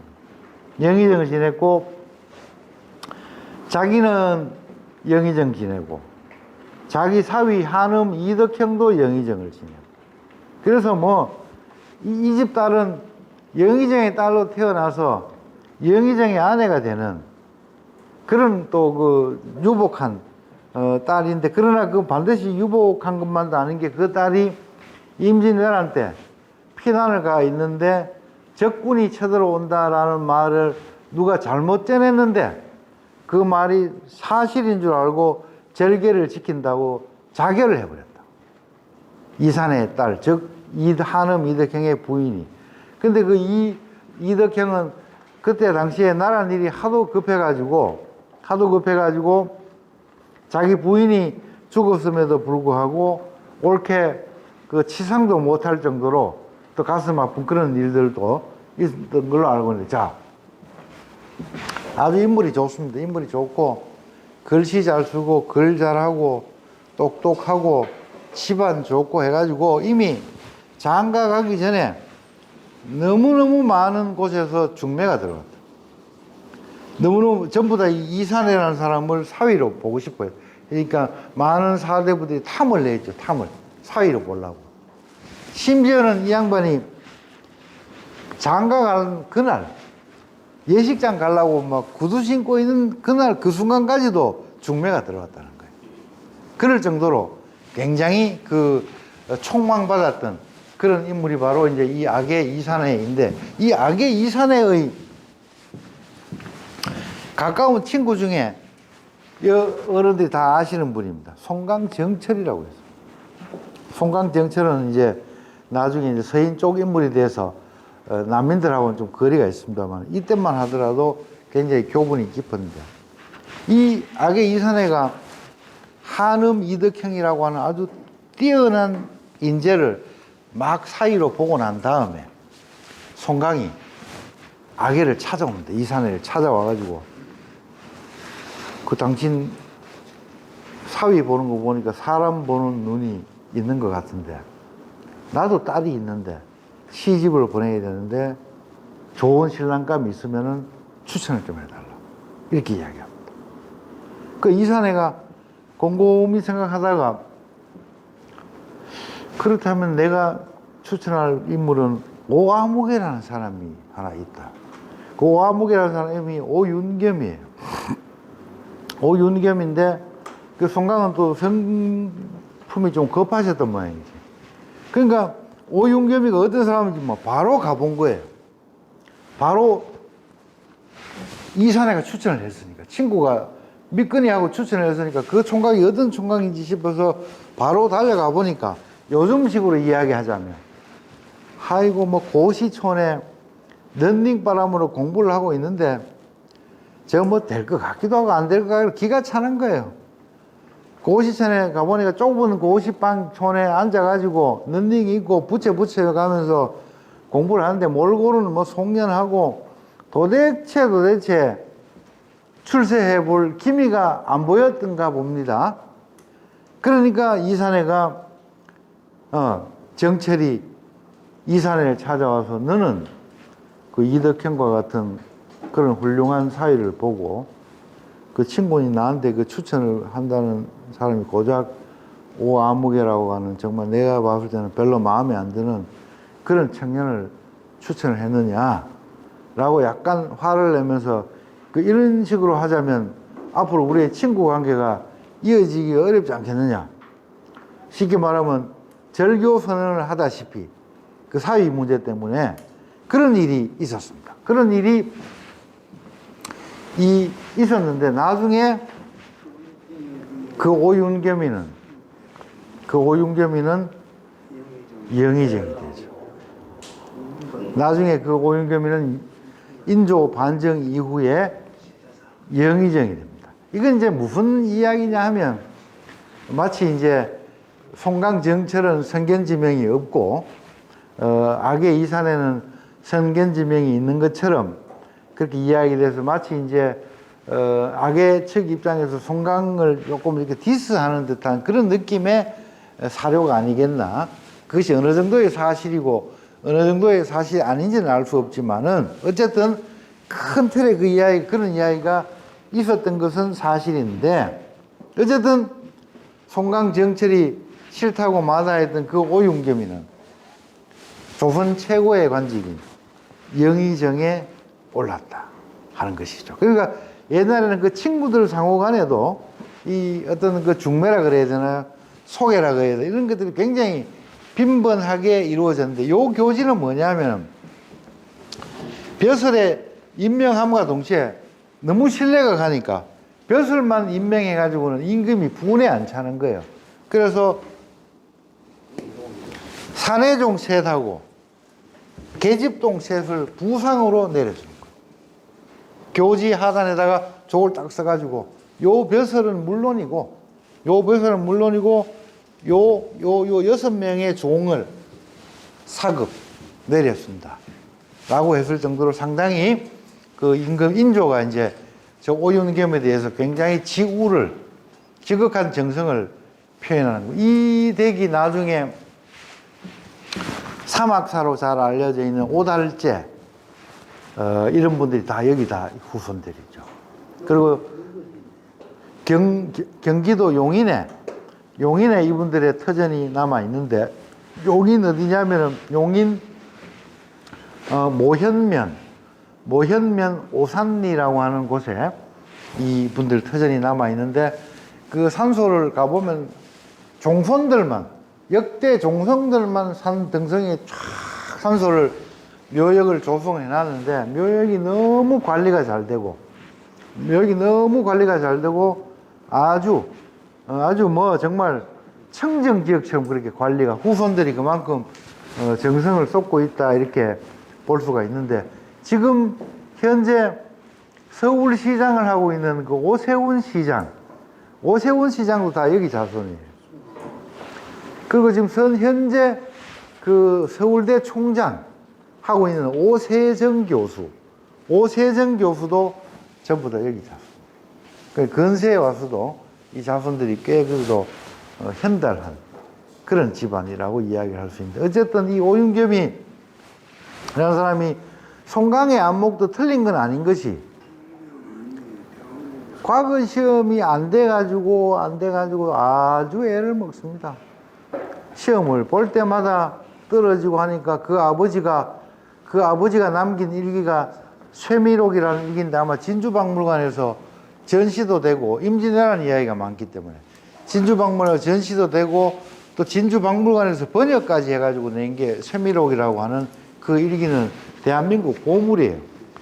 그 아버지의 일기를 읽어보면 아들의 동정들이 쫙 나오는데 특히 이 큰아들 윤겸에 대한 아버지의 걱정이 많습니다. 우리 집안이 지금 대대로 5, 6대 동안 과거급제자 하나 안 나와서 내가 지금 그게 스트레스인데 내가 그걸 이루지를 못했고 이제 기대하는 거는 아들들이 그걸 이루어줘야 되는데 이 아들들이 과거 시험에 가기만 하면 떨어지고 초시에 붙으면 기뻐하다가 최종 시험에 떨어지면 또 슬퍼하는 이런 내용들이 막 계속 반복됩니다. 반복이 되다가 근 나이 40 된 1597년 임진왜란 도중에 간신히 문과에 합격을 합니다. 이 문과에 합격할 때 그때 그 아버지의 일기 기사를 보게 되면 이제 아들 윤겸이가 이 조상 대대 그리고 나의 꿈을 이제 이루었다. 내가 이제 조상 뵐 면목이 지금 이제 비로소 서게 됐다. 이제 이 윤겸의 과거 합격을 계기로 해서 우리 집안이 더욱더 융성하기를 바랄 뿐이다라고 이야기를 하는 그런 기사들이 나오는데 바로 어쨌든 총각 시절에 그렇게 두각을 못 드러낸 건 맞는 것 같으나 그러나 결국 오윤경은 한나라의 영의정에까지 오르는 그런 인재로 성장을 했고 이 리더십이 굉장히 부드럽고 포용적 리더십을 가지고 있었기 때문에 많은 사람들과 척지지 않는 아주 화합의 리더십을 잘 보여준 사람이 오윤겸인데 그 이산의 추천대로 했더라면 뭐 송강정철이 이 양반을 사이로 봤을 텐데 그렇게 되지 못했다라는 그런 이야기들이 그런 사료들이 전해 내려오고 있는데 요 앞에 요 이야기가 바로 아까 이산해와 정철 사이에 주고받았던 이야기를 글로 표현하면 이렇게 된다 하는 것입니다. 이건 이제 이산해의 모습이고, 그리고 이산해 그리고 이제 오윤겸의 영의정 교지가 자 중요한 거는 이제 혼반이죠. 혼반. 그래서 지금 인류학 하는 사람들은 이 혼반 연구를 참 많이 합니다.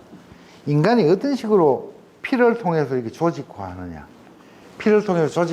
하는 그런 부분인데 이 혼반이라는 거는 그 어쨌든 가문의 격이라고 하는 것은 기본적으로 이 한 집안의 정치, 경제, 사회적인 지위에 따라 결정이 되는 것이죠.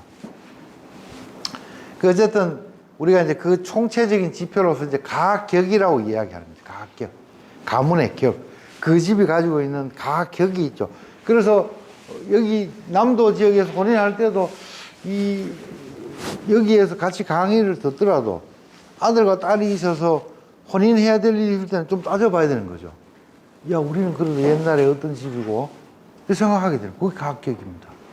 이렇게 앉아서 늘 밥을 같이 먹고 술을 같이 드셔도 아들, 딸이나 손자, 손녀를 바꿔야 될 일이 있을 때 생각하게 되는 거죠. 야, 그래도 우리는 과거에 판소도 있고, 할배들이 문집도 많이 내고, 덕천선 출입도 하고, 원장도 하고, 그렇게 한 집이고, 그 자네네 집은 그냥 뭐 그런 게 없지 않느냐. 그걸 따지게 되는 겁니다. 그게 혼반을 따지게 되는 것이죠. 자연히 혼인할 때, 그냥 등산 가고 할 때 아무 상관이 없어요. 그냥 등산 가고 술 드시고 밥 같이 드실 때는 가문의 격이 아무 상관이 없다고 지금도. 그런데 혼인의 문제에 딱 들어서게 되게 되면 따지게 되는 겁니다. 그게 가격이라고 하는 것이 존재하는데 그 가격은 어느 한 사람에 의해서 결정되는 게 아니고 누대의 삶 속에서 응집이 돼가지고 하나의 등급으로, 마음의 등급이죠. 뭐 어느 가문은 A급 양반이다, 어느 가문은 B급 양반이다 라고 무슨 기준표가 있는 건 아니에요. 마음속에 있는 거지, 그 기준표가. 그게 이제 가격이라고 이야기할 수 있고, 이 가격이 매우 중요한 조선의 개념들이죠. 그리고 이제 혼인도 기본적으로 중매혼을 하지만은 내 처지보다 조금 나은 집하고 혼인하면 그걸 상혼 내지 앙혼한다 그럽니다. 나보다 나은 집하고 아들, 딸 시집 보내는 거. 앙혼. 치받아 보는 거죠. 그리고 반대로 나보다 못한 집에 아들이나 딸을 보내면 그거를 강혼, 내릴 강자 한 등급 낮추어서 강혼 내지는 낙혼이라고 이야기를 하죠. 부혼, 식혼이라는 게 뭐냐? 나는 양반의 격은 굉장히 높은데 살기가 어려워요. 그런데 저 집은 양반의 격은 좀 낮지만은 부자예요. 아들을 그 집에다 장가를 보내면 한 살림 준다는 거죠. 그게 부혼을 하는 거예요. 그래서 식혼 내지는 부혼이라고 이야기해요. 그럼 이제 저는 부혼을 너무 자주 하게 되면 선비의 절개를 뭐 이렇게 유지하지 못했다 해가지고 사람들의 비난을 받기도 해요. 왜냐하면 선비라고 하는 것은 가난해도 그 가난을 즐기면서 살아야 되는 걸로 배웠는데 선비가 그 부잣집에 딸 보내고 재산을 받는 것은 바람직하지 않다. 이런 어떤 관념 때문에 그런데 사실은 그거는 이제 하나의 도덕적인 관념이고 실질적으로는 부잣집에서 혼인하자 하면 예나 지금이나 거절하기 어렵습니다. 거절하기 어렵죠. 그래서 부혼 이런 것들이 많이 잠혼은 이제 몰래 하는 거예요. 몰래 하는 거고. 그 다음에 이제 결과론적으로 좋은 혼인이 있고 나쁜 혼인이죠. 그 집하고 혼인을 하면 늘 뒤끝이 안 좋은 집이 있다고. 그런데 의외로 가격은 낮지만 혼인했는데 막 자손이 잘 나고 똑똑한 자식이 나는 그런 혼인들이 있죠. 그걸 이제 우리는 길혼이라 그러고 그 반대가 있습니다. 집안을 따지고 대단히 그걸 따져서 혼인을 했는데 뭐 자식이 일찍 죽거나 출세가 안 되거나 그런 경우를 이제 흉혼이라고. 그 다음에 근혼, 원혼이라는 게 뭐냐. 조선시대 아마 그 우리 옛날 어른들은 진주 사람은 특히 여성들 진주에 태어나서 진주로 시집을 가고 진주 고을을 한 번도 벗어나지 않고 살다가 죽었을 가능성이 많습니다. 뭐 여자들이 뭐 먼데 갈 일이 없잖아요. 그것도 같은 진주라도 뭐 되게 먼 진주도 아니고 옆마을로 시집 가는 거죠. 옆마을로 시집 가서 뭐 친정 정도 왕래하다가 평생을 그렇게 사는 겁니다. 거의 대부분이 근혼이죠. 거리가 가까운 곳에 혼인하는데 이 원혼, 거리가 먼 곳에 혼인을 한다라고 하는 것은 굉장히 세력이 있어야 가능한 겁니다. 특히 경상도 양반들이 서울 양반을 사위 또는 며느리로 본다 하는 건 굉장히 쉽지 않는 일이고 그거는 영남 양반이 가지고 있는 경제력과 정치적인 파워가 있을 때 가능한 경우인데 어쨌든 근혼과 원혼 그리고 이 상도혼과 하도혼 제가 듣기로 동춘당 송준길 회덕의 송씨 집안 어느 어른과 단목의 하씨 어른이 굉장히 가까웠다는 거예요. 내가 이건 지금 들은 이야기예요. 자료로서 본 게 아니고 들은 이야기예요.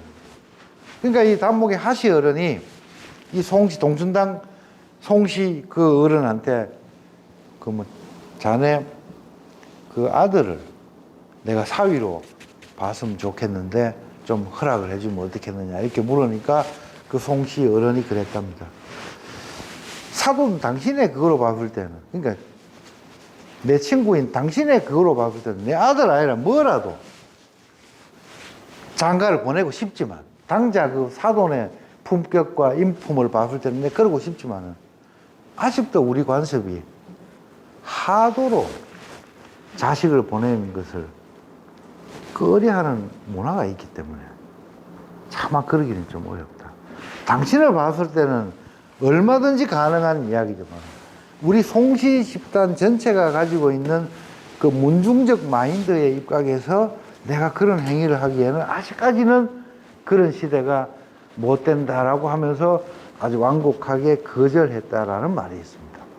그럴 정도로 이 상하도 관계에서 하도로 시집을 보낸다, 하도로 아들을 장가를 보낸다라고 하는 것에 대해서 약간 깨름직해하는 그런 경향, 그런 것들이 이제 상도혼이다, 하도혼 그런 이야기들이. 연호는 송시열하고 말이에요. 우암 송시열하고 금방 이야기한 송준길은 친가로 열석촌 숙질가입니다. 그러니까 송준길이 아저씨고 송시열이 조카가 돼. 친가로는 13촌이랍니다. 그런데 외외가로 쳐버리니까 6촌이 되는 겁니다. 왜 6촌이 되느냐? 송시열의 할아버지하고 송준길의 할아버지가 동서간이에요. 광주 이씨 집안의 동서간이다. 그 할아버지끼리는 2촌, 아버지들끼리는 4촌, 자기들끼리는 6촌이 되는 거예요. 그러다 보니까 송시열은 1607년생, 송준길은 1606년생, 1살 차이가 나는데, 송시열이 송준길을 부를 때 아저씨라고 부르는 법이 한 번도 없어요. 늘 형이라 그래. 왜 형이라 그러냐? 친가로 치면 숙질간이지만 외가로 치면은 육촌 형제간이기 때문에 가까운 촌수의 기준에서 늘 부르는 겁니다. 그게 옛날 사람들이 일반화돼 있죠. 촌수는 가깝게 치는 거죠, 항상. 가깝게 치기 때문에 이게 친가에 들어오게 되면 열몇 촌이 되지만은 외가 또는 외외가로 치면 4촌, 6촌밖에 안 되는 경우도 많고, 그러나 우리는 그 사람들은 외가 내지는 외육촌이라고 하는 관점에서 살았는데, 요즘 연구자들은 그 관계를 모르니까 족보 보니까 13촌이거든. 그 이야기만 계속 하는 거야. 그러니까 이게 괴리가 되는 겁니다. 연구에 괴리가 생기는 거예요. 실제 그 사람들의 삶의 모습은 여기에 있는데, 연구자들은 이걸 포착하지 못하고 이 부분을 가지고 자꾸 이야기하니까 자꾸 뭔가 동떨어진 이야기를 자꾸 하게 된다는 것이죠. 그래서 혼맥을 알아야 됩니다. 연구자라면 혼맥을 알고 혼반의 어떤 구조를 알아야 올바른 연구, 틀리지 않는 연구를 하게 된다. 지금 제가 밑에 안 써놨습니까? 그리고 이 단목하시 승산 구시들을 보니까 제가 확인해 보니까 친정의 구촌 진료를 며느리를 봤더만. 그러니까 친정의 팔촌 오빠의 딸을 자신의 며느리를 보는 거예요. 그 며느리가 알고 보니까 그러니까 이런 일들이 굉장히 많죠. 승산에 이분 여기 계시는 분들은 승산이라 안 그러고 전부 신산이라 그러더라고. 신산. 예. 네. 그러니까 승산인데 처음에 제가 못 알아들었다고요. 아니 분명히 승산인데 왜 자꾸 신산이라 그러나. 근데 발음상 이제 그렇게 되는가 봐요. 신산에. 그래서 우리 뭐 여기서 표현을 하면 신산의 구시들과 단목의 하시들이 바로, 그러니까 이게 뭐냐면, 그럼 결국 또 어떤 일이 또 일이 생기게 되느냐 하면은, 그래 되면 며느리하고 저기 시어머니가 한 집 사람이에요. 친정 가면 촌수가 뭐 8촌, 9촌밖에 안 된다고. 그런데 시집에 오게 되면 하나는 며느리고 하나는 시어머니가 되는 거예요. 이런 구조로 살아가는 거죠. 그러다 되면 왜 그렇게 하느냐 보면 아마 그 신뢰 관계가 아니겠나. 잘 아는 관계 속에서 그 며느리를 하게 돼. 그러다 보면 그 부부 간에는 몇 촌이면 10촌 자매간이죠. 외가로 치면 10촌 자매가 되어버린다. 구촌 진료를 며느리로 봤으니까 그 아들하고 내외간에는 10촌 자매가 되는 거예요. 이제 동고도 8촌을 살짝 넘어선 거죠. 그 부부가 되는 겁니다. 그건 전혀 문제 없다고 생각하는데, 성 같은 촌수에 30촌이라도 절대 혼인하면 안 된다 그러잖아요, 지금. 동성동본 혼인하면 안 되는데, 그게 이제 우리가 되게 한번 따져볼 일이긴 해요. 저도 뭐 굳이 동성동본 혼인을 찬성하는 건 결코 아니지만, 이게 유전자적인 관점에서 보게 되면 냉정하게 생각해 보면 똑같은 유전자를 가지고 있는데 이거는 혼인이 되고 이건 또 안 된다. 이게 참 논리가 조금 궁하다, 이런 생각을 반대를 하고자 해도 반대 논리가 궁해지는. 이 세콘이라는 게 뭐냐면은 정치적인 입장이 다른 집안끼리 혼이라는 거. 가장 대표적인 경우가 우복 정경세가 동춘당 송중길, 즉 핵심 퇴계 학파의 구성원인 정경세가 핵심 율곡 학파의 구성원인 송준기를 사위로 봤죠. 저게 이때까지만 해도 어느 정도 용인은 됐지만 이게 조선 후기에서는 있을 수 없는 일입니다. 조선 후기에는 당내혼이라 그래서 정치적인 색깔이 같은 사람들끼리 혼을 하지, 정치적인 색깔이 다른 사람과의 혼인은 뭐로 봤느냐? 변절로 봤습니다. 변절. 자식 팔아서 정치적인 이득을 챙기는 행위로 봤기 때문에 저건 아주 절대로 하면 안 되는 건데, 경제 당시만 하더라도 그런 분위기가 그렇게 심하지 않을 때이긴 해도 그래도 그때만 해도 권장할 만한 일은 아니었는데, 이 정경세가 송중기를 사위로 받고 엄청난 보험이 된 겁니다. 왜? 송중기를 사위로 봤는데 송준길이가 민유중이라는 사람을 또 사위로 봐요. 그 민유중의 딸이 인현왕후입니다. 그래서 우복 정경세는 왕비의 정조보가 된 거예요. 왕비의 외 정조보가 된 겁니다. 그러니까 조선 후기에 영남 사람들이 정치적으로 엄청나게 실세하는 그런 상황 속에서도 우복 정경세 집안만큼은 왕조의 도움 속에서 비교적 가세를 잘 유지하는 이유가 바로 인현왕후와의 관계 때문에 진주정씨 우복 가문을 국가에서 굉장히 처우를 잘해줬던 거예요. 그 시발점이 어디냐? 송중기를 사위로 봤기 때문에. 송중기를 사위로 보니까 송중기가 다시 민유중을 사위로 봤고 그 민유중의 딸이 왕비가 돼버리니까. 왕비를 배출한 사람의 정조 할아버지가 되니까 이 집은 국가적인 보호 속에 들어가게 되기 때문에 이 혼인은 정경세 집안 입장으로 봤을 때는 정말 이보다 더 튼튼한 보험이 없습니다. 그런 이댁만큼은 한 말에 이르기까지 꽤 많은 문과급제자들도 배출을 합니다. 그리고 그 우복 정경세 종가 앞에 가면 굉장히 넓은 땅이 있어요. 그 땅이 뭐냐? 영조임금이 영조는 자기 생모가 있지만, 자기 생모 숙빈 최씨가 있지만은 왕위 계승상의 어머니는 인현왕후예요. 인현왕후의 아들 자격으로 왕이 된 거예요. 숙종의 아들로서. 어머니는 인현왕후란 말이지. 그러니까 영조의 입장에서 인현왕후의 아들이 되니까 정경세도 어쨌든 영조 입장에서 외조상이 되는 겁니다. 나중에 영조가 이렇게 이야기했다는 거죠. 아니 우리 외가가 그 참 살기도 어렵고 이렇게 해서 되느냐. 우리 외가가 튼튼해야지. 해서 왕명으로 가로로 4km, 세로로 2km, 가로로 10리, 세로로 5리 땅을 잘라가지고 줬다는 거예요. 그게 도대체 어느 정도입니까? 그거 상상됩니까? 가로로 10리, 5리. 10리와 5리, 그 수학 잘하는 분들은 아마 퍼뜩 계산이 되지 않겠네요. 10리와 5리를 잘라서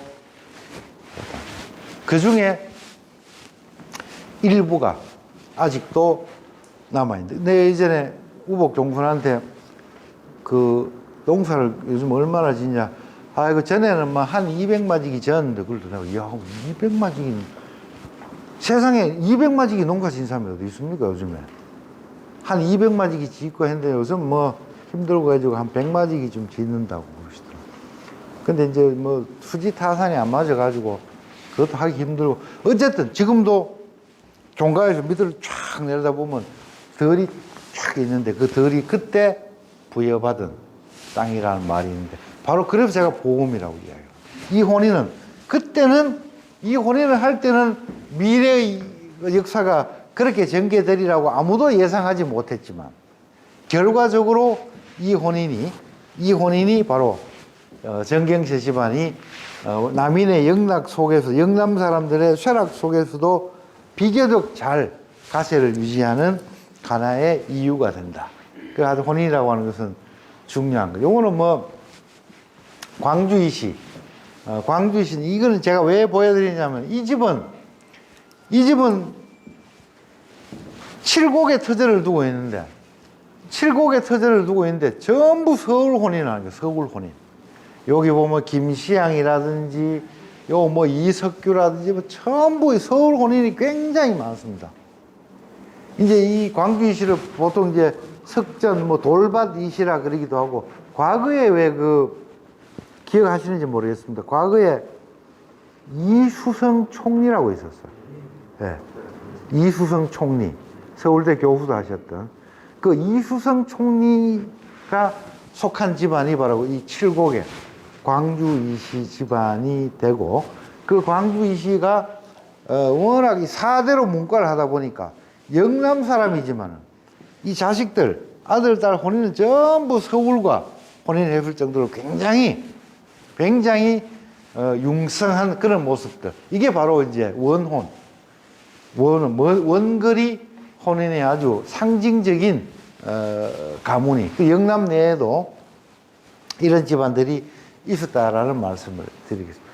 그래서 제가 지난번에 한번 그 권씨들 사촌께 한번 보여드리니 그걸 제가 다시 한번 더 담아와 봤습니다. 제가 지난번에 요 그림을 이제 권씨들 뭐에 목은 이색도 있고 한데 요 가계도를 이렇게 가계도를 그리면 이렇게 쭉 형성이 되는데, 이제 하여튼 이런 모임 자체가 사실은 그 혈연 권력의 과시, 표현, 이런 것들로 봐야 되는 거죠. 이제 그때는, 지난주에도 말씀드린 바와 같이 대체로 사촌이라고 하는 작은 그룹들을 중심으로 이 혈연 권력이 만들어진다라고 하는 거. 대략 지난번에 모건이 그 개원인데 옛날 유사가 됐는데 뭐 잔치 준비를 못 해가지고 걱정하는 장면이 있다라고 이야기를 했는데, 바로 이 모건 선생, 아주 유명한 분이죠. 모건은 태어나기는 외가가 영해였기 때문에, 영덕, 지금의 영덕, 외가가 영덕이었기 때문에 출생지는 경상도입니다. 나중에 이제 본가가 한산에 있어가지고 다시 돌아갔지만 태어나기로는 경상도 영덕, 지금의 영덕군 영해면인가 업인가 모르겠다. 영해읍이 맞죠? 영해읍에 있는 김씨 집안의 터전에서 태어나서 어릴 때 거기서 성장하다가 나중에 본가로 갔고, 본가에서도 뭐 얼마 안 살았기 때문에 워낙 출세하니까 계속 개성 살았던 거고, 중국에 유학해서 최고의 그 당시로서는 지식인이 되었고, 근데 그런 분들이 바로 이런 사람들이 어디서 나오느냐, 아까 봤던 그 사촌 그룹의 아주 핵심적인 노론자유, 거기에서 저런 사람들이 하나씩 나오는 거예요. 모건이 바로 그런 모습들을, 안동에 가면 학봉 선생님 위로 이제 형님이 있고, 또 형님이 한 분 더 계시고, 누나가 있고, 또 형님이 있고, 본인이 있고, 동생이 있고, 여동생이 있어요. 그럼 어떻게 되나요? 오남 이녀가 되나요? 이분들이 수백 년 동안 계를 유지해서 지금까지 유지되고 있습니다. 그게 황산계라고 해가지고, 이게 특히 요 유씨들하고 나머지 요 김씨들과의 관계가 집중적이긴 한데, 이들은 이때 남매 관계가 지금 총수로 지금 한 30촌 되거든요. 15대쯤 내려왔으니까. 이때 남매 관계가 촌수가 30촌으로 벌어진 지금까지도 그냥 남매 관계처럼 지낸다는 거죠. 이게 무서운 겁니다. 지역사회에서 힘 있는 두 성씨가, 그리고 그건 뭐하고 똑같으냐. 우리 어른, 아마 잠하시는 어른이 몇 대조이신지 몰라도 그냥 할배죠 뭐. 그냥 할배라 그러지. 몇 대 할배라고 굳이 이야기하죠. 그냥 할배예요. 이 한국 사람의 특징이라는 겁니다. 저 15대조인데도 그냥 어제 그저께 돌아가신 할배처럼 그냥 무슨 할배 그렇게 이야기하죠. 굉장히 가까이 있는 존재처럼 생각을 하는 겁니다. 친할배와 마찬가지로 10대조를 꼭 친할배처럼 생각한다는 거예요. 어쨌든 이들은 요때 맺어진 이 남매 관계를 지금까지도 유지를 해오고 있는데, 이 유지해오는 그 힘이, 이 가문이 안동의 지역사회에서 굉장한 힘으로 작용하는 배경이 되는 겁니다. 개를 모으는데. 특히 유성하는 학봉으로 치면 누나, 집안과의 관계가 굉장히, 나중에 예전에 뭐 지금 유명한 수필가 유한진, 뭐 이런 저 자손들이죠. 유한진, 옛날에 뭐, 유혁인 장관, 뭐 이런 분들은 다 자손들이죠. 어쨌든, 지금, 이 경상남도 진주권에도 요 정제 유치명의 문인들이 꽤 많은 걸로 알고 있습니다. 굉장한 석학이었거든요. 그러다 보면 이쪽 남도 분들도 안동에 가서 이분 문인들이 되는 경우가 많은데, 어쨌든 이야기의 요점은 뭐냐? 요 분의 아들, 딸들이 그 아들, 딸이라고 하는 자매 형제관이라는 이유로 황산계를 결성을 해서 끊임없이 세일을 다져나가면서 안동의 지역사회에서 우리 이 두 가문은 남다르다라고 하는 것을 계속 보여주면서 안동 내지는 영남의 지역사회에서 우월적 지위를 확보해 가는데 아주 중요한 역할을 한 것이 황산계라고 하는 장치다 말이에요. 황산은 그냥 공간이고, 우리 개를 모은다 할 때 그 개입니다. 그러니까 이 개는 단순히 우리가 뭐 반직개를 모으자, 사촌개를 하자, 단순히 친목을 넘어서서 하나의 어떤 가문의 세력화, 가문의 결합을 통한 세력의 증대라고 하는 측면에서 매우 중요한 예가 되는데, 핵심적인 예로 요 의성 김씨와 전주 유씨의 사례를 들 수 있고, 그래서 이 전주 유씨는 수곡이라는 마을에 살았기 때문에 수류라 그러고, 이 김씨는 천전이라는 마을에 살았기 때문에 천금이라 그래요. 그래서 그들끼리는 수류천금이라 그럽니다. 수곡 유씨, 천전 김씨. 근데 김씨들이 가끔 저한테 항의를 해요. 야, 천금 수류라 그래야지 왜 자꾸 수류천금이라 그러냐고. 이거 우리가 할배가 여기 있으니까 천금이 앞에 나오고 수류가 뒤에 있는데 왜 그러냐. 문자적 표현이 천금 수류보다는 수류 천금이 훨씬 더 표현하기가 부드러운 거죠. 그래서 진양인물 강하정이라는 거는 강하정의 순서가 아니고 포은 선생님이 운자 맞추려고 한 거예요. 운자. 시를 지었는데 운이 맞아야 될 거 아니에요. 운자 맞추려고 강하정이라 한 건데 여기 강씨들은 포은 선생님이 우리 강씨를 제일 먼저 이야기했다는 거예요. 이렇게 우기면 안 된다는 거예요. 물론 포은 선생 머리에 강씨를 제일 우선했을 수도 있어요. 그러나 기본적으로 그건 문학 작품이잖아요. 작품이기 때문에 운이 맞도록 글을 지어야 되니까 강하정이라고 한 건데, 이야, 이거 뭐 그걸 그냥 달리기 순서로만 여겨가지고 이렇게 이야기하는 건 좀 우스워진다는 거죠, 우리가. 그리고 강하정 속에 들어가면 그게 1등이 어디 있고 3등이 어디 있습니까? 다 똑같은 거예요. 우리가 그렇게 받아들여야 되는데, 가끔 후대로 내려오다 보면 자꾸 뭘 따지기를 좋아하다 보면 굳이 따지지 말아야 될 걸 되게 따지는 그런 일도 있다. 그런 게 우리가 에너지를 쏟을 필요는 없지 않느냐. 그리고 이제 황산은 개첩이에요. 이게 개안입니다.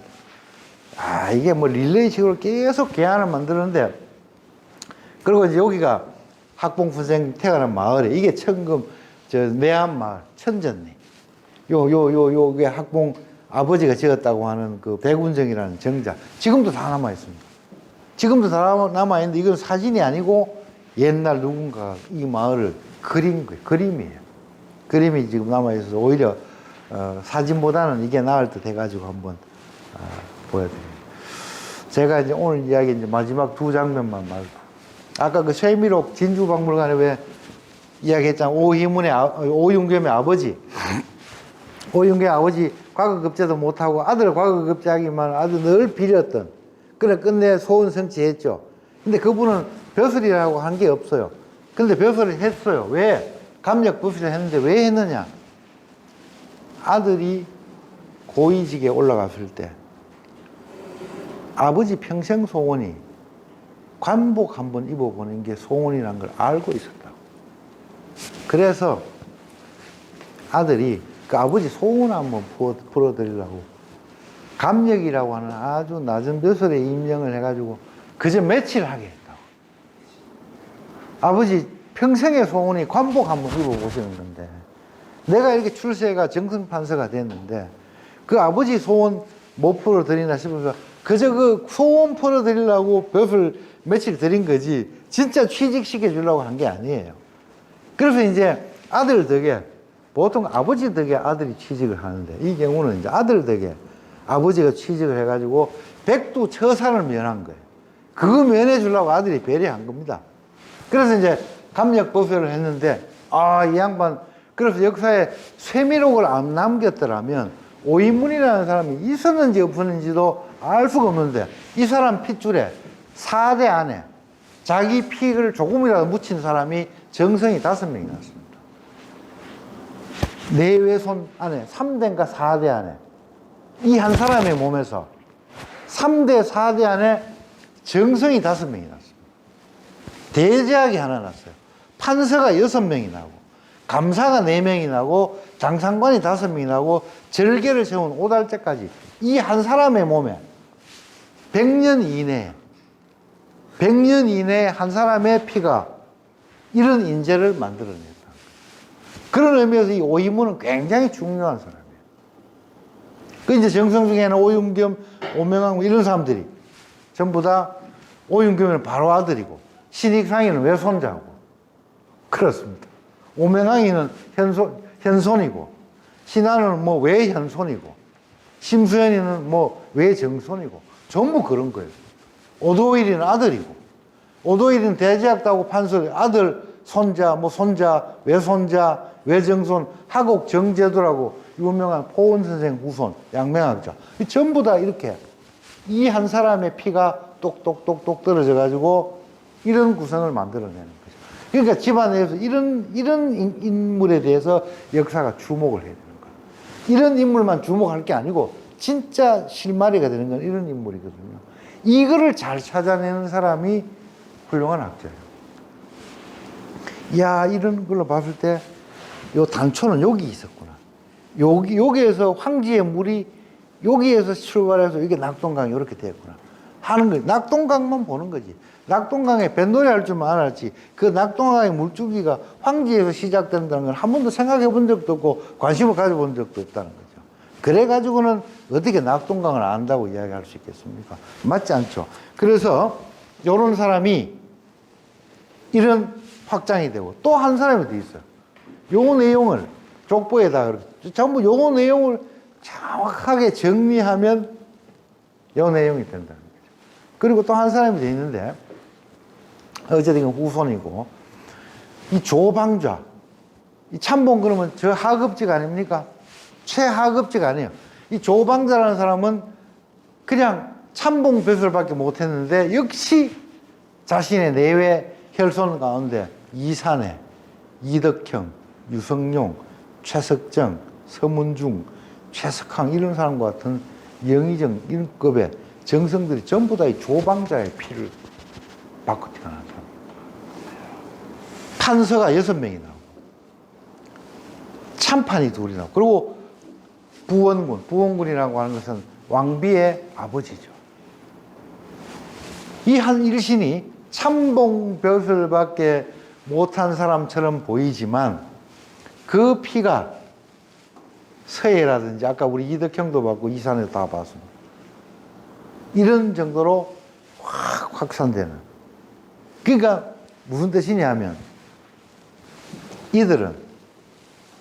이들은 자기네들끼리 일가라고 생각하고 살거든요. 그런데 연구자들만 모른다는 거죠. 정작 이들은 자기네들끼리 똘똘 뭉쳐서 사는 사람들.